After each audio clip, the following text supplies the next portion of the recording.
FORA.tv. The world is thinking.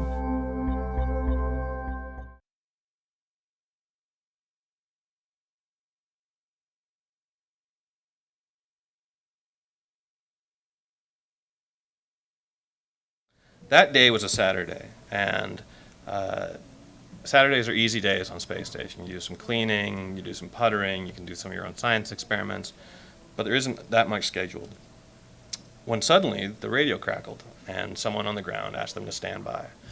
Now, these guys, in the backs of their mind, knew that Columbia was coming home that day, but it wasn't something they were really thinking about. They had communicated while they were in space together. Columbia was orbiting, space station's orbiting. They never docked together.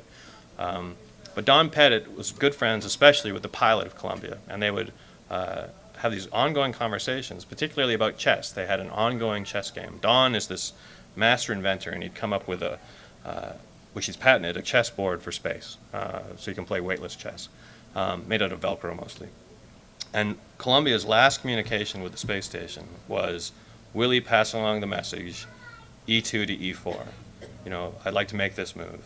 And Don, moves this piece on his chessboard. He's living in his little sleeping cabin, which is the size of a phone booth, makes that move, sort of falls asleep thinking about his next move, and didn't really think again about Columbia until they're told to stand by, and then a man named Jefferson Howell, who's the head of the Johnson Space Center at that time, got on the radio and said, guys, I've got some bad news. And because it was him delivering this news, they knew immediately what his next words would be, which were, we've lost the vehicle.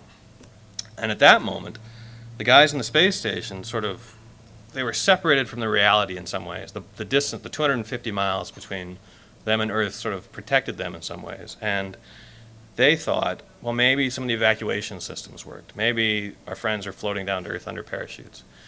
They couldn't see, the pictures that we saw that morning. They couldn't see shuttle breaking up.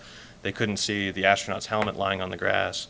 They couldn't see, the golf course that had a new water hazard because a piece of the engine block had fallen on the 6th fairway so hard it had broken the water table. None of that was a reality to them.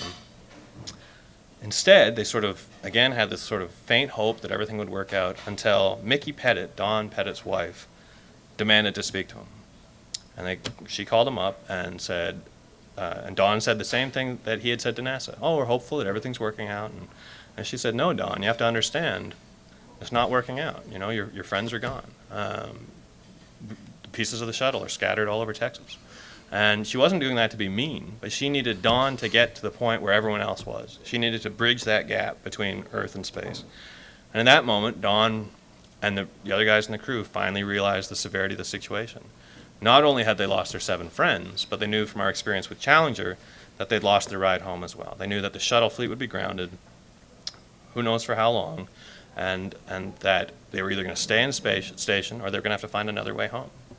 Originally, NASA called up and said, we're going to need you to be up there for a year, maybe 2 years. And these are guys with wives and families and, food and water is running out in the kitchen and, how are we going to do this? And, they're trained for this situation and they're strong and brave guys and they said all the right things. We can do this. We believe in ourselves that we can do this.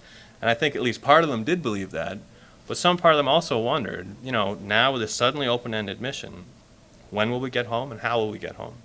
These were sort of the overarching questions that shadowed them for the rest of their mission.